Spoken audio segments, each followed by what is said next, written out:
Yes, you're welcome to your children's favorite program on television, Teens Time Out, reaching you from Atlantic Television Network.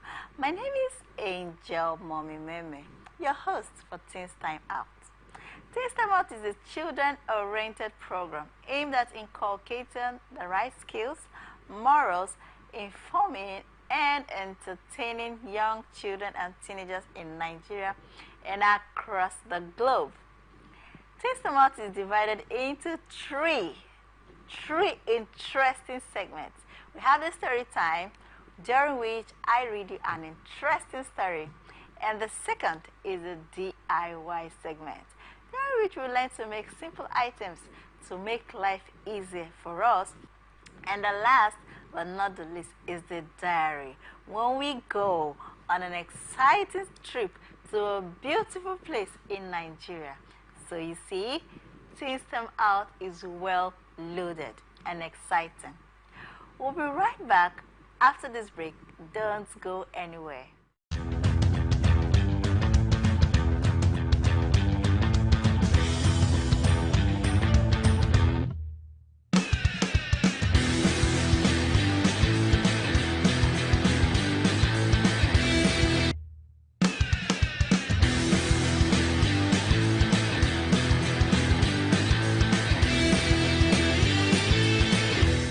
Welcome back from the break. It's still Teens Time Out on television, your children's favorite television program, reaching you from Atlantic Television Network, ATN. Remember that you can be part of this program by sending a message to the number shown on your screen to find out how. You can also continue the conversation beyond here by following us on all our social media handles showing on your screen. Now, the first segment, story time. I'll be reading you an interesting story titled A Stitch in Time by Akpojoto Lugat Okololo. The cold night breeze penetrated into the pores of his skin, making him feel cold. The night was dead silent. Only the sound of insects could be heard. Richard shivered with cold as he held his polythene bag containing his clothes. As he trudged along the road, walking to no place in particular, tears cascaded from his eyes profusely. He wept like an infant, pleading to be breastfed. The thought of how his uncle had just driven him out of his house came heavily upon him. He wondered why his uncle would treat him so badly without even his uncle's wife coming to his rescue. What has he done to warrant all this? He asked himself. He could still remember how it all happened. He had lost his parents to the cold hands of death. His parents had been involved in an automobile crash and had died instantly. And when the family had deliberated on who to take care of him, it fell on his uncle, Uncle Chika. But his uncle and his wife had been so inhuman to him, as though they were not blood relatives. And now, for no just reason, his uncle had thrown him out of his house. Sounds of footsteps truncated his trails of thought. Richard shuddered with fright. He raised his head and saw a figure advancing towards him. He was alarmed. Instant sweat broke out on his forehead, and his legs ferried him to a corner. From his hideout, he craned his neck and watched like a rat in his hole. He didn't see anybody, but he thought he had seen someone approaching. Had the person suddenly vanished? He asked himself. Or could it be he was hallucinating? No, the latter thought can't be the case. Yet, he had seen somebody coming towards him. His heart skipped a beat. His eyes became as sharp as the sun and were vigilant to catch any upcoming move. When he waited for what seemed like ages and didn't see anyone, he came out of his hideout. His chest was still heaving like drums of war. As he had begun to walk along the road, The fear of the unknown enveloped him. Soon, a flash of lightning came upon the sky and for once illuminated the night. No sooner had the lightning occurred than a loud thunderclap arrested the tranquility of the night. Again, a wild felt his prayers wasn't answered. A sad grimace was manifest on his face. Why has the rain refused to cooperate with him? He was further dejected as he thought that even the elements of the earth rejected him. Luckily for him, he sighted an uncompleted building up ahead of him. He heaved a sigh as he felt a burden had just been lifted from his shoulders. Quickly, he raced to the building like a mad cat in a wild chase for his prey. He scuffed his legs into the building. At first, he was frightened. There might be danger in that building. But where else could he go? Was it not better to seek shelter inside the building than to be drenched by the rain? He gave view to the recent thought and proceeded into the building. The building was a 2-bedroom apartment. At first, he wanted to have his rest in the parlor. He waved off the thought and almost immediately he went into one of the rooms. In one of the rooms, he found a broken cupboard. A sheet of old carpet was lying beside it. Richard felt relieved. At last, the room seemed safe. Peradventure, anybody enters into the building, he could easily sight the person from where he was. He dropped the bulletin bag close to him as he laid on the old carpet to have rest. The sound of the rain beating against the aluminum roofing sheet was the only audible sound in the building. He began to think of the event that had ushered him into his present predicament. The thought of how he had lost his parents to the cold hand of death began to reappear in his delicate mind. Tears had begun to well up in his eyes, but unfortunately, just as he was about to close his eyes to sleep, he heard a sound. Richard was jolted from sleep by the footsteps in the building. He was alarmed. By now, the rain had stopped. He rose to his feet. His legs were prepared to take him on a flight to safety, perhaps on impulse. He spotted a round, tiny hole on one of the walls that demarcated the parlor from the room. He peeped through the hole. About 6 men with masked faces were inside the parlor. The men were all clad in black. Fear enveloped him. His eyes veered from man to man. Soon, the men began to remove their masks, but since it was too dark, Richard couldn't see any of the faces. "Run, Richard, run." That was what he could hear in his head. But as if being controlled by an unknown force, he decided to watch, oblivious of any danger. The men were now speaking in muffled. Suddenly, one of the men beamed his torch and pointed to the floor. The other 2 men quickly stooped down as if they were bowing to him. Richard watched on. Momentarily, the sound of the metal enveloped the building as the men who had stooped down began to pull a large rectangular metal from the floor. When they had finally succeeded in pulling away the metal, a round, deep hole was revealed. "Fast, be fast," the man holding the torch commanded in a rasped voice. It was conspicuous that he was the leader of the gang. Quickly, the men hauled the 3 bags into the hole and again pulled the rectangular metal cover over it. "Good, good, well done," the leader commended. He switched off the torch. Again, like a master giving out instructions to his servants, he muttered, "Let's meet at Palm Royal Bar by 10 a.m. tomorrow." With that, the men evacuated the building, leaving the leader behind, who began to look around the building as if he was searching for something. Richard's chest began to beat fast. He seemed to be too dazed to run away. Soon the leader stopped in his track, exhumed a phone from his pocket, and dialed a number. The phone was placed on loudspeaker as the caller tone wafted into Richard's ear. "Hello, A rough masculine voice said from the other end when the call was picked, "Hello, sir. The deal has been done. It was successful." The leader announced gleefully and ended the call. No sooner had he ended the call than he began to walk away from the building. Richard watched him leave. Minutes later, when he was sure that the man won't resurface, he was lost in thought. He wondered what could be inside those bags.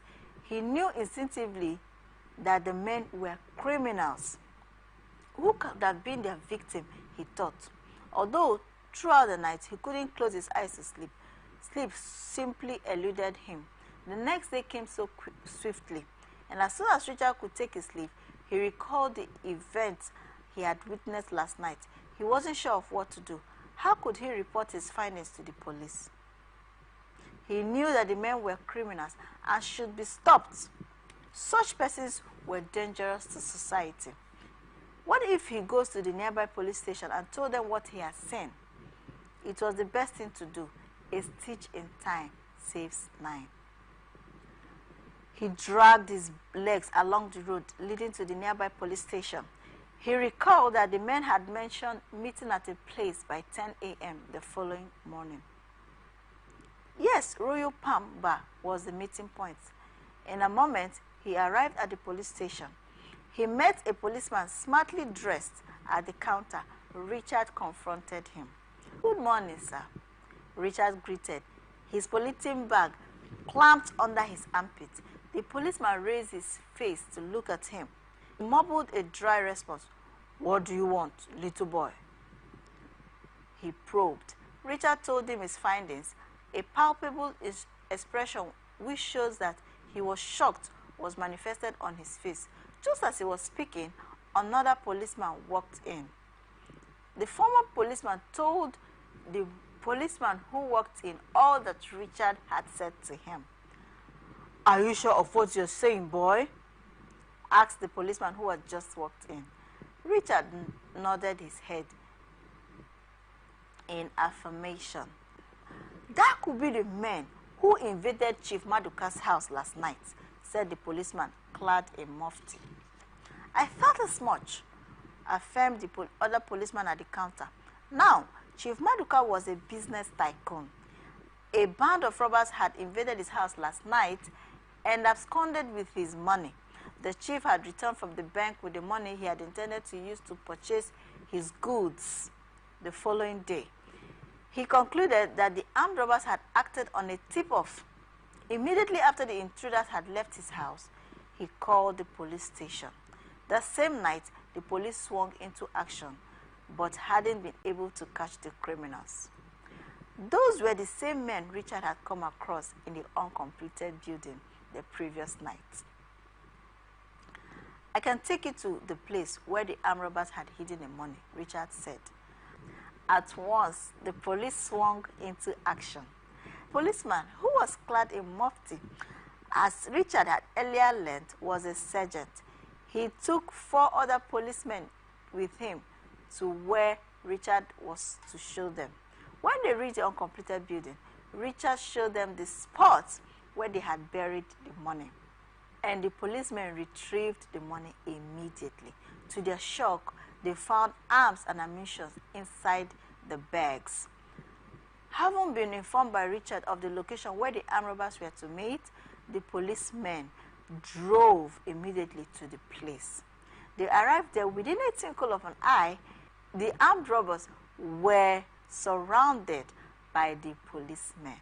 One of them was trying to run away and was shot on the leg. The policemen handcuffed the armed robbers and took them away to the station. Chief Maduka was immediately contacted that the criminals have been apprehended and that he should come to the police station immediately. "I'll be on my way right now," mumbled Chief Maduka. From the manner at which he had spoken, it could be clearly understood that he was excited on hearing the news. Soon, Chief Maduka stormed the police station with smiles clearly written all over his face. Having been told by the police that it was Richard who helped them to apprehend the criminals, Chief Maduka was filled with gratitude. He thanked him endlessly, but Richard only hung his head and wept. Chief Maduka was puzzled. He prevailed on Richard to tell him why he was so sad. Richard recounted all his ordeals. The chief, including the policemen who listened, almost wept. The chief had pity on him, took him home, and decided to adopt him after signing the necessary documents. Chief Maduka sponsored Richard's education even to university level. Richard graduated from the prestigious University of Lagos, where he obtained a first-class degree. Not long after, Richard was swimming in money.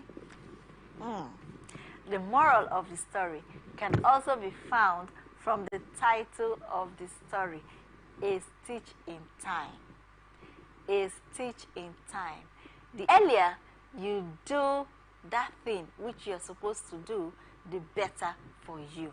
Richard was brave. He was very brave. And immediately he told the police about his findings. So bravery is key. The morals from the story. You will be telling me your own moral that you derived from the story, A Stitch in Time. Richard was brave because it's not easy. A little boy having the courage to go to the police station and to report his findings. Some of you would have said, no, I'm just a child. I will not go. They will not believe me. No, you have to stand up. Be brave like Richard did. And of course, you see the reward. He was adopted, he was trained, and he became a big, big man. So that is what it is. There is so much benefit in being brave. We're going to take a short break now, and we'll come back for the second segment, the DIY segment. I'm still your host, Angel Mommy Meme. Don't go anywhere. We'll be right back. Stay with us.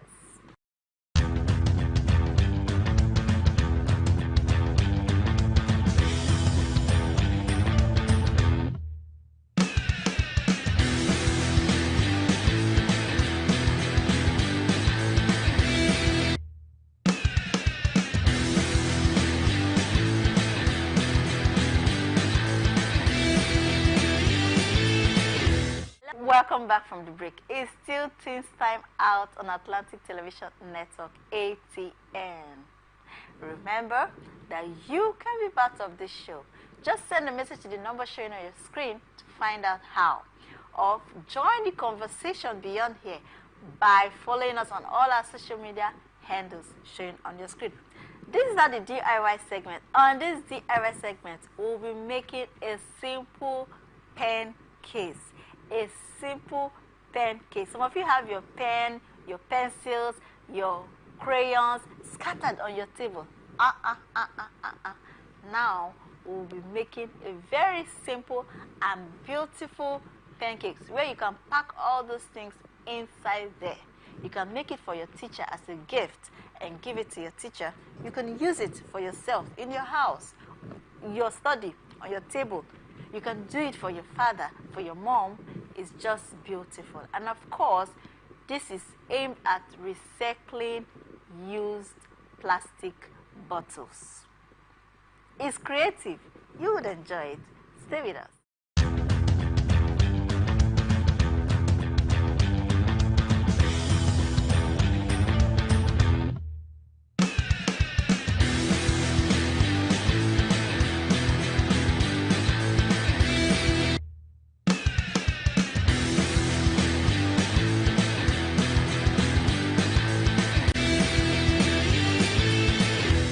Also known as fine wine. Today she'll be teaching us how to make this beautiful pen pack. What you need for this DIY are a plastic bottle, a set of color, any color of your choice, and a knife, of course, to cut the bottle open. So the first thing we'll be doing is to cut the bottle.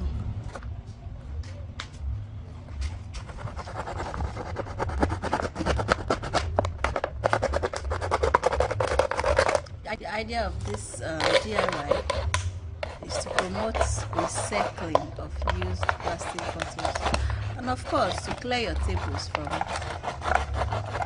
pen, crayon, pencils, just to make your table clean.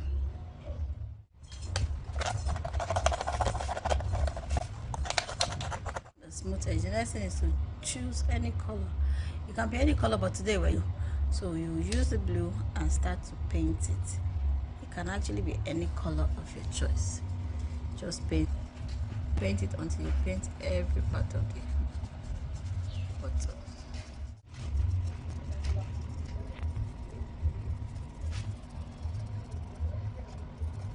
This is very simple. The idea of this is just to promote creativity. Of course, you can cut the plastic bottle and put your pen and everything inside, but it won't be beautiful.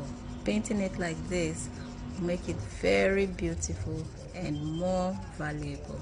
So now we're almost done. The next thing to do, we'll leave it to dry before using another form of decoration.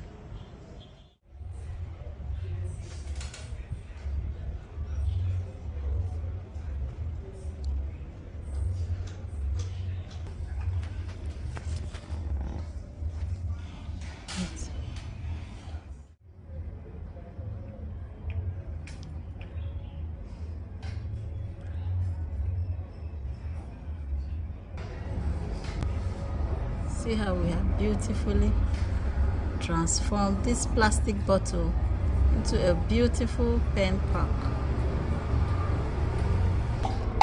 This is now our new pen pack.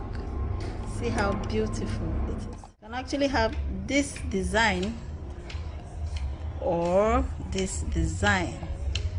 You see, they are all beautiful, creatively done. It is now a beautiful pen pack. So this is something you can try. Just make yours beautiful. Welcome. I know you enjoyed that DIY segment, and now you can make your own simple pen pack. So we're going on the next segment now, the diary. But before we do that, we'll take yet another short break. We'll be right back. Don't go anywhere.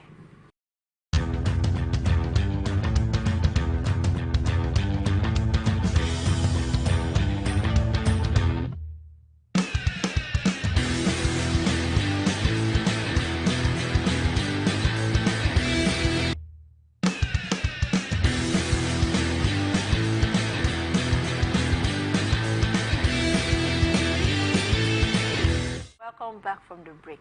This is the diary. We'll be going to Jos Plateau State, where we'll be seeing the wildlife park in Jos Plateau State. Come with us and enjoy our tour. Nestled along the Jos Miago Road, just a short 5 kilometers drive from the vibrant, in the heart of north-central Nigeria, lies the enchanting wildlife park Jos. Embraced by the cool embrace of its surrounding, Wildlife Park Jos stands as a testament to the region's unique climate.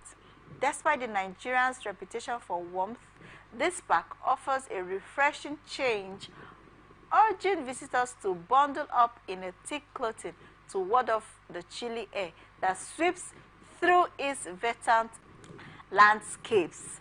Guiding eager explorers through this haven of biodiversity is a team of knowledgeable tour guides, well versed in the park's history and the secrets it holds within its boundaries. With every step, these guides unravel the mysteries of the park, sharing tales of its inhabitants and the delicate balance of life that thrives within its confines. For students seeking to expand their horizons and delve into the wonders of nature, Wildlife Park Jos offers birds and several animals, including aquatic life. Bird songs fill the air, adding a symphony of sounds